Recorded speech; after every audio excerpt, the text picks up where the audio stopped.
قل هذه سبيلي أدعو إلى الله. Alhamdulillahirrabbilalamin. Wassalatu wassalamu ala asyrafil anbiya wal mursalin Nabiina wa sayyidina Muhammad wa ala alihi wa man tabi'ahum bi ihsan ila yaumiddin. Allahumma anfa'na bima 'allamtana wa 'allimna ma yanfa'una wa zidna ilma.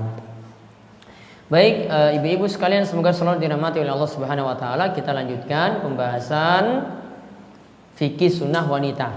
Dibuka bukunya yang tebal itu. Mudah-mudahan gak jadi bantal di rumah.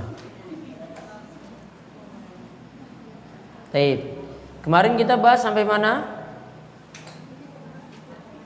Bahas sampai mana ibu-ibu? Syarat-syarat pakaian wanita di depan yang bukan mahram. Iya kan? Syarat-syarat pakaian wanita di depan yang bukan mahram. Ada berapa kemarin syaratnya? Ada berapa? 8 apa 10? Sampai 8. Yang pertama, menutupi aurat seluruh badan kecuali wajah kali telapak tangan. Yang kedua, bukan pakaian yang berhias diri. Yang ketiga, tidak sempit. Yang keempat, tidak tipis. Yang tadi yang ketiga itu tidak ketat. Yang keempat itu tidak tipis. Ketat paham nggih? Membentuk lekuk tubuh. Kemudian yang keempat, yang kelima tidak diberi wangi-wangian. Kemudian yang keenam, tidak mirip pakaian laki-laki. Yang ketujuh, tidak mirip pakaian orang kafir. Yang kedelapan, tidak pakaian yang tampil beda. Nah, sekarang beberapa faedah tentang pakaian.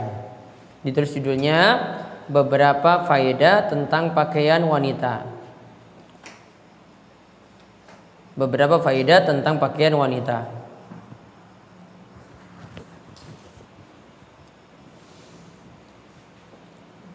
Yang pertama, wanita boleh memakai kain sutra. Yang pertama, wanita boleh memakai kain sutra.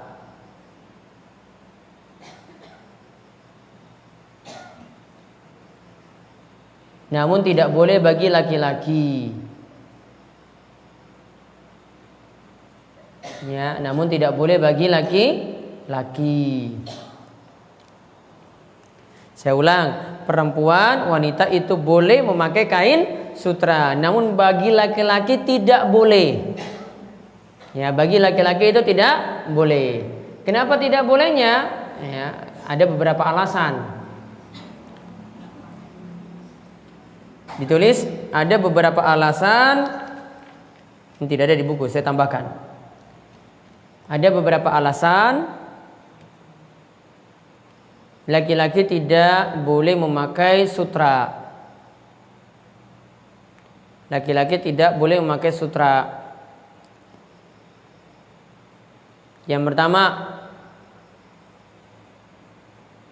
larangan Nabi. Yang pertama, larangan Nabi. Yang kedua, biar tidak mirip dengan perempuan. Yang pertama, larangan Nabi. Yang kedua, biar tidak mirip dengan perempuan, karena itu pakaian perempuan. Yang ketiga, pakaian sutra lebih menunjukkan lemah lembut. Ya, pakaian sutra lebih menunjukkan lemah lembut.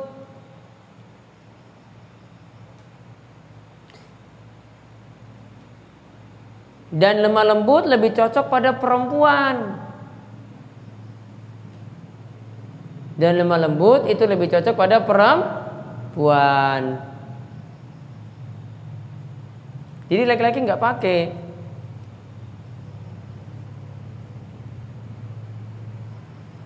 Ya, coba kalau lihat laki-laki lemah lembut, coba gimana? Nggak pas kalau laki-laki itu lemah lembut. Istilahnya apa? Cuco, ya. Istilahnya cuco. Kalau laki-laki cuco ini nggak cocok. Laki-laki tuh harus tegas. Iya, gitu. Kalau sudah berubah suaranya jadi perempuan, wah sudah nggak ini lagi. Ya, harus tegas laki-laki itu. Makanya pakaiannya juga harus seperti itu. Jadi tidak boleh pakaian yang menunjukkan lemah lembut seperti kain sutra. Jadi itu bedanya antara laki-laki dan perempuan seperti tadi. Kemudian yang kedua, tadi beberapa aturan tentang pakaian, faedah dari pakaian wanita. Yang kedua,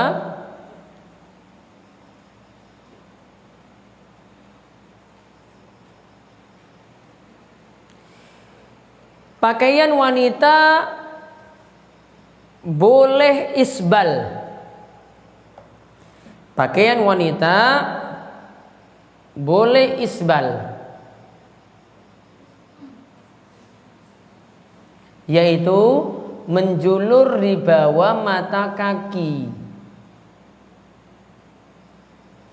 Yaitu menjulur di bawah mata kaki.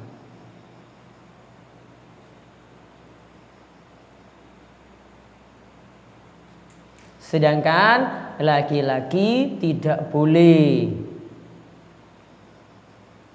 Sedangkan laki-laki tidak boleh.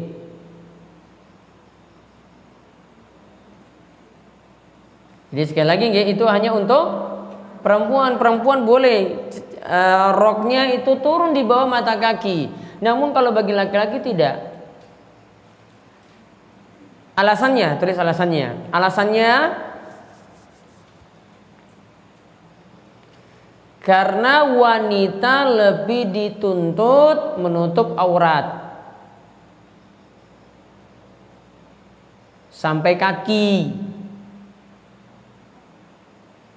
Karena wanita lebih dituntut menutup aurat sampai kaki.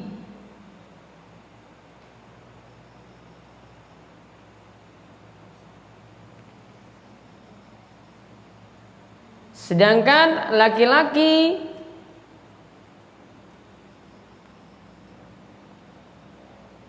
pakaiannya dilarang di bawah mata kaki. Sedangkan laki-laki pakaiannya dilarang di bawah mata kaki untuk menjaga kebersihan. Untuk menjaga kebersihan. Jadi kalau kakinya itu, celananya itu turun di bawah mata kaki, biasanya nyeret-nyeret tanah kalau untuk laki-laki. Dan tidak pantas seperti itu laki-laki seperti tadi. Karena dia tidak dituntut untuk nutup aurat sampai kakinya.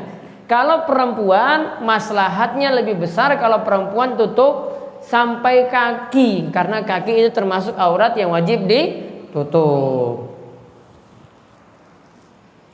Nah sekarang tulis. Untuk panjang pakaian wanita,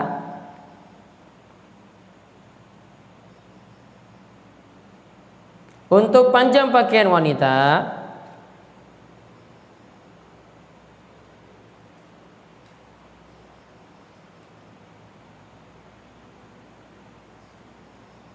coba lihat di halaman berapa di buku terjemahan?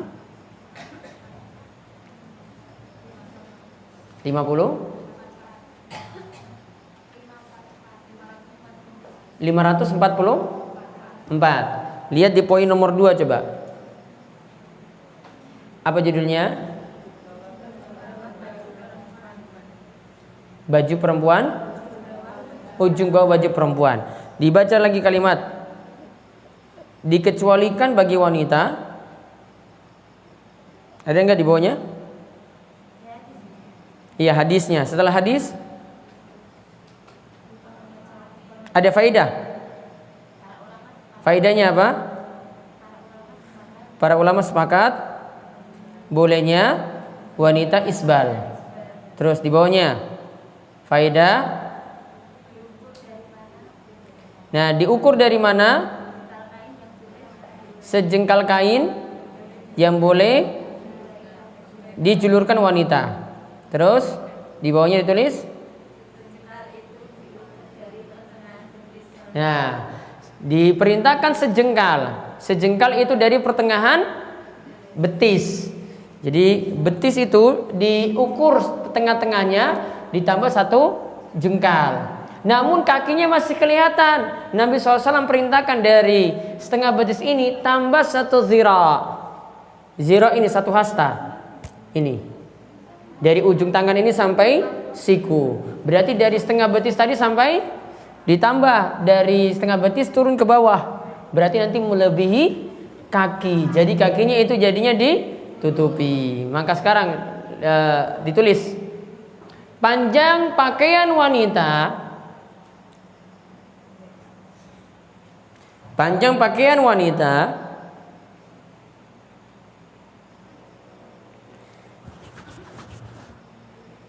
adalah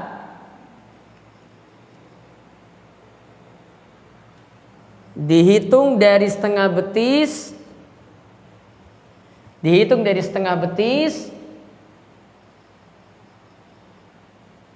dengan menambah 1 hasta.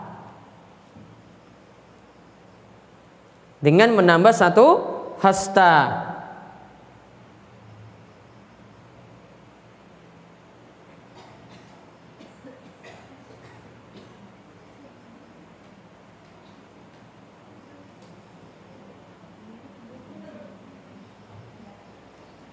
Ya, dengan menambah 1 hasta. Dari setengah betis dihitung 1 hasta. Ya, 1 hasta tadi berarti nanti lebih enggak dari kakinya? Nyeretan atau tidak? Iya, nyeret. Maka ditulis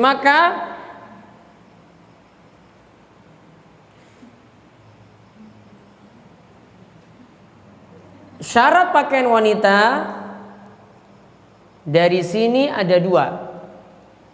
Maka syarat pakaian wanita dari sini ada 2.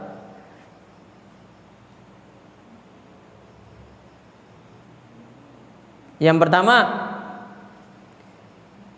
wajib menutupi kaki.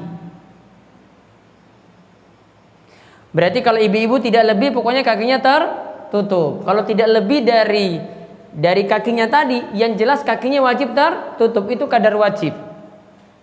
Ya, saya ulang. Yang pertama, wajib kakinya tertutup. Meskipun tidak tambah lebih daripada kaki, namun kakinya itu wajib tertutup. Berarti kalau masih ngatung, itu belum. Kemudian yang kedua, maksimal.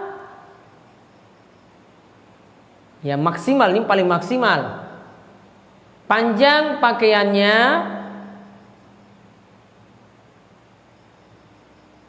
dihitung dari setengah betis tambah 1 hasta. Dihitung dari setengah betis tambah 1 hasta. Berarti yang wajib tadi yang mana? Kakinya tertutup. Kalau dia mau tambah lagi cuma sunnah saja, tidak sampai wajib. Berarti yang tadi Nabi SAW katakan kepada Ummu Salamah. Jadi saat Nabi SAW itu cerita tentang pakaian yang masalah bagi laki-laki, laki-laki tidak boleh julurkan di bawah mata kaki. Terus Ummu Salamah merasa sama. Ketika itu dia tanyakan pada Rasul, ya Rasulullah, bagaimana dengan perempuan? Wahai Rasulullah, bagaimana dengan perempuan? Rasul katakan, taraha shibran. Kamu tambah 1 jengkal. 1 jengkal itu dihitung dari setengah betis tadi. Kemudian Ummu Salamah katakan pada Rasul, idzan yankashifu anha. Kalau begitu wahai Rasulullah, kaki kami masih terlihat. Kemudian Rasulullah SAW itu perintahkan lagi, fadhira'an la tazidu alai. Ya, cukup nanti engkau tambah lagi dari setengah betis tadi tambah 1 hasta. Ingat ini 1 hasta. Ini dari siku ini sampai ujung tangan. Tambah 1 hasta. Namun tidak boleh lebih tambah lagi daripada itu. Jadi dibuat kayak, pernah lihat gaun pengantin nggih? Nah, gaun pengantin kan ditambah lagi lebih daripada satu jengkal, lebih daripada satu hasta tadi, maka tidak boleh. Yang jelas tadi yang wajib itu apa? Menutupi kaki. Berarti kalau tidak pakai kaos kaki itu tidak masalah, yang penting pakaiannya nutup kaki. Kalau belum nutup kaki berarti tambah kainnya lagi nutup. Ya, jadi beli gamis lagi tambah kainnya tadi. Ya, atau belang-belang nggak apa-apa, yang atas itu ireng, ya, yang di bawah itu merah, ya ditambah tutup biar menutupi kaki. Atau cari yang zong-zongan itu loh, ditutup nanti dipotong kainnya terus disambung. Ya, sampai nutupi kaki, wajib. Berarti kalau ibu-ibu tidak pakai kaos kaki tidak masalah. Kaos kaki itu belum sempurna. Kaos kaki itu tidak menutupi karena masih kelihatan ketat juga dari luar. Terus yang ketiga, memakai celana panjang.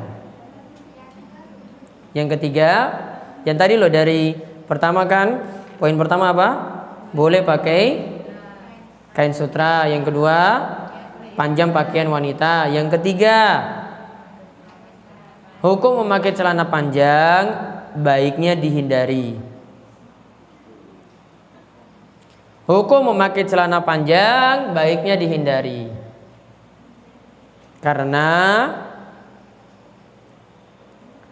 masih membentuk lekuk tubuh. Karena masih membentuk lekuk tubuh. Lebih-lebih kalau ketat. Kalau longgar pun itu masih membentuk lekuk tubuh. Lebih-lebih lagi kalau ketat. Kemudian yang keempat,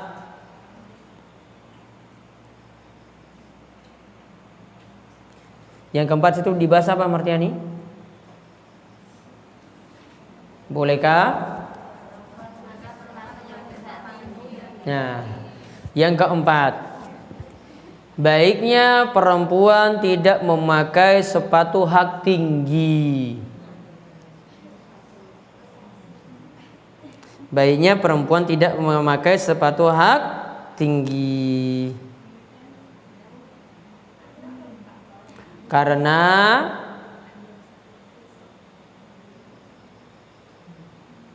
sepatu seperti itu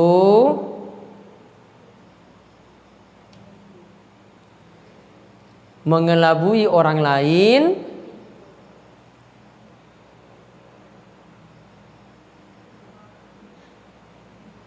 dan suaranya mengundang perhatian.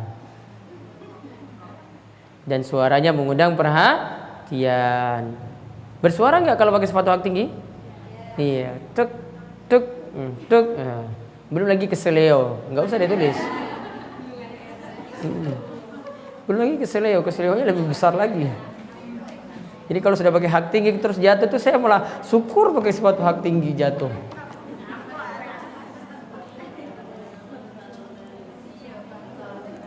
Jadi sepatu hak tinggi itu baiknya dihindari. Masalahnya tadi apa?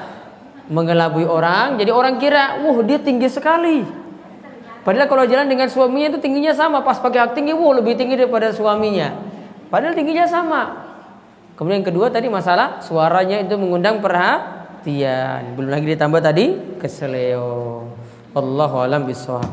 Jadi cukup sampai nomor 4 tadi. Jadi ada yang pertama boleh wanita memakai kain sutra, yang kedua panjang pakaian wanita itu yang wajib menutupi kaki. Kalau mau ditambah dari setengah betis tadi sampai tambah 1 hasta. Kemudian untuk celana panjang baiknya dihindari, untuk sepatu hak tinggi baiknya tidak dipakai.